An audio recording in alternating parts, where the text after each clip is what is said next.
नमस्कार सभी को, मैं आपका दोस्त साहिल। तो अभी हम YouTube पे देख रहे थे महाराजा एक्सप्रेस। ये इंडिया की सबसे लग्जरी ट्रेन है। It is also known as like palace on wheels. तो ये महाराजा एक्सप्रेस जो है, इसमें जो टूरिस्ट आते हैं वो 10-10 लाख, 20-25, 30-30 लाख रुपए जो है वो इसमें देते हैं कस्टमाइज्ड पर्सनल लग्जरी एक्सपीरियंस के लिए। पूरा ऑल इंडिया ट्रैवल करते हैं। जो हमारे ट्रेजरीज़ हैं या फिर जो हमारे रीजनल प्लेसेस हैं या फिर जिस तरह के भी प्लेसेस हैं, हमारी जो धरोहर है जिसको संजो के रखा हुआ है हम भारतीयों ने, उसको देखते हैं। तो मैं देख रहा था ट्रेन बहुत अच्छे से उन्होंने मैनेज कर रखी थी। अंदर जो लग्जरी था, जो कंफर्ट था, जो खाना था, रहना था, ट्रीटमेंट था, वो सब बढ़िया था। लेकिन जब वो पर्दा उठा के खिड़की के बाहर देख रहा था, जो गंद कूड़ा था, क्योंकि उसको तो आप चेंज नहीं कर सकते ना। जो इन कैबिन फील है उसको आप सुधार सकते हो, उसको आप रॉयल बना सकते हो, लेकिन जो आउट कैबिन है उसका क्या? तो बंदा सिर्फ अंदर बैठने के तो पैसे नहीं दे रहा ना, तो बाहर जो एक्सपीरियंस उसको मिल रहा है उसके भी पैसे दे रहा है। तो काफ़ी टाइम मैंने देखा वो बंदा जब ट्रैवल कर रहा था, मैं वो क्लिप्स भी इसमें ऐड करूँगा, तो वो पर्दा लगा के ही रख रहा था उसमें, क्योंकि पर्दा उठाने का मन करे तो तब ना, क्योंकि अगर बाहर आपको जो सुंदरता है वो देखने को मिले, वो जो नज़ारा है उतना खूबसूरत हो। तो आई डोंट अंडरस्टैंड कि यार क्या इंडिया गवर्नमेंट के पास बजट नहीं है, तो इस वजह से साफ सफाई नहीं मेंटेन कर पा रहे। हम टूरिज़्म को प्रमोट क्यों नहीं कर पा रहे हैं? जिस तरह से इंडियंस बाहर जाने की जो इच्छा रखते हैं, इंडिया के बाहर घूमने की इच्छा रखते हैं, उतने जो टूरिज़्म हैं, हम बाहर के टूरिस्ट हैं उनको अट्रैक्ट क्यों नहीं कर पा रहे? इतनी गंदगी के बावजूद भी इंडिया का जो कल्चर है, वो हेरिटेज है, उसको देखने के लिए जो टूरिस्ट हैं वो आते हैं।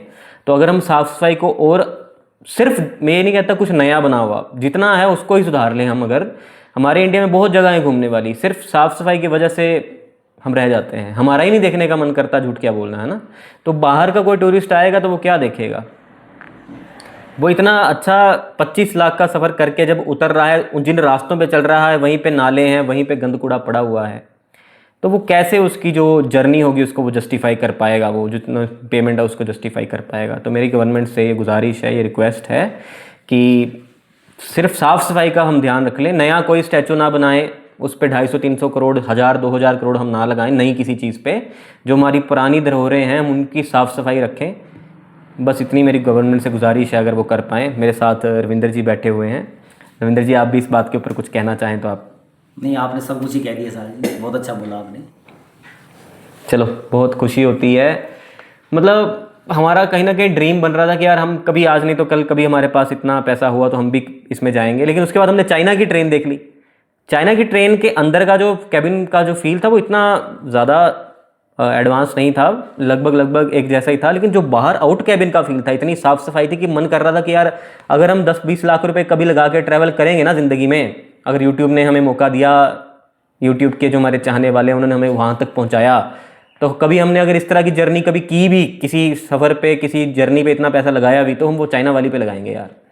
हमारे अंदर का अपना थॉट ये है, देखो हम बहुत अच्छे देशभक्त हैं, हम इस देश से देश प्रेमी हैं, लेकिन फिर भी हमने ये बात कह रहे हैं कि यार आज से 5 साल बाद, 10 साल बाद कभी भी मौका मिले तो हम चाइना वाली ट्रेन घूमेंगे। मैं चाहता हूँ ये मेरा विचार बदल जाए अगले 1 साल में, 2 साल में, 5 साल में, और वो तभी हो सकता है अगर हम गवर्नमेंट जो है वो साफ़ सफाई पे थोड़ा ध्यान दे, टूरिज़्म पे प्रमोट करे।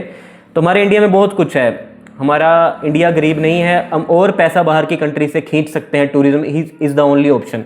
दुबई ने जितना भी पैसा कमाया है वो तेल से नहीं कमाया है। 90% पैसा दुबई में टूरिज़्म की वजह से है, और वो टूरिज़्म जो है वो साफ़ सफाई की वजह से है, सिर्फ लग्जरी की वजह से नहीं है। तो अगर हम सिर्फ साफ़ सफाई पर ध्यान दे लें तो मुझे लगता है कि बेहतर भारत की जो कल्पना हम करते हैं, जो विश्व गुरु की हम कल्पना करते हैं, हम उसके करीब जा सकते हैं। बाकी जय हिंद, जय भारत। जय भारत।